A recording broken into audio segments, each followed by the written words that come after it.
parole est à Monsieur Jean-Paul Lecoq pour le groupe Gauche démocrate et républicaine et également pour 5 minutes.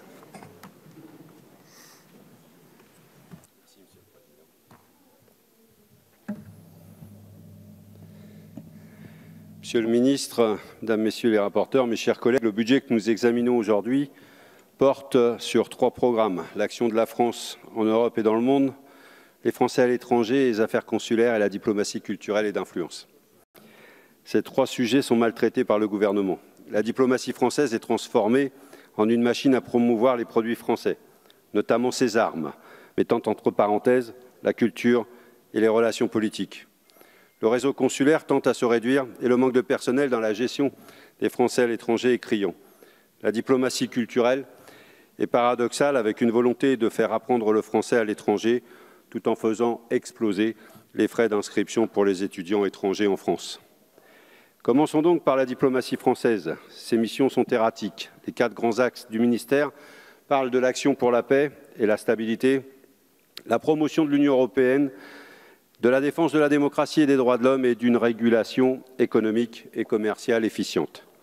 Pour les députés communistes, seule la paix et le dialogue avec tout le monde doivent être la boussole diplomatique.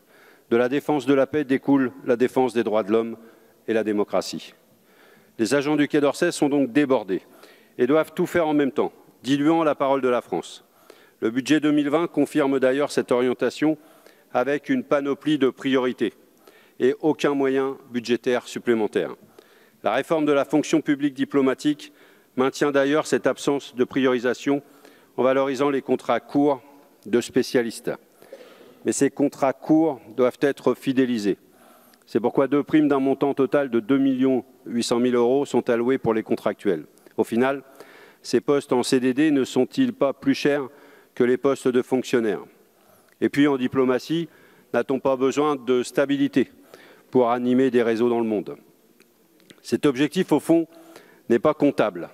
Il est idéologique, voire dogmatique. Les fonctionnaires sont vus comme un poids financier par notre gouvernement et ne sont pas vus à la hauteur de leur expertise. Cette expertise qui permettrait de reconnecter notre diplomatie pour écouter battre le cœur du monde et ainsi œuvrer dans l'anticipation pour éviter les crises, pour éviter les guerres. Nous aurions peut-être évité quelques erreurs récemment avec cette véritable expertise et non avec des diplomates en CDD qui vendent un Rafale le matin, travaillent à l'export des PME l'après-midi et se battent pour implanter Peugeot dans leur pays de résidence le soir.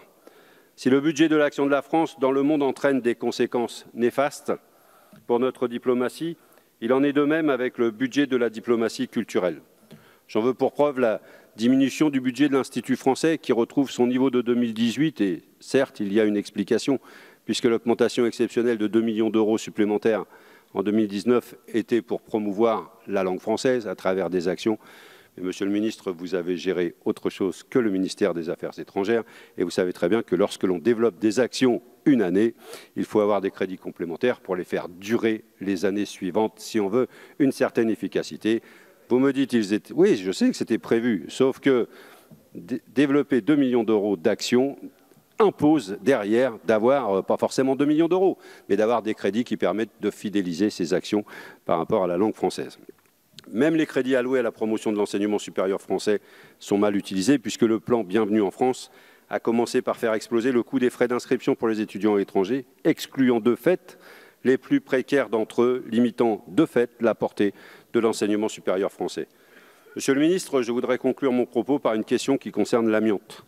Pourquoi avez-vous décidé de faire appel de la décision de la Cour administrative de Nantes du 6 juin dernier qui a reconnu que la demande d'indemnisation du préjudice moral d'anxiété présentée par un agent qui a travaillé plus de 20 ans dans un bâtiment de votre ministère était fondée?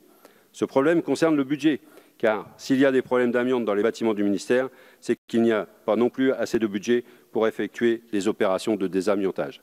Cette affaire est très inquiétante car elle démontre bien les failles de l'administration et la déshumanisation qui nous guettent.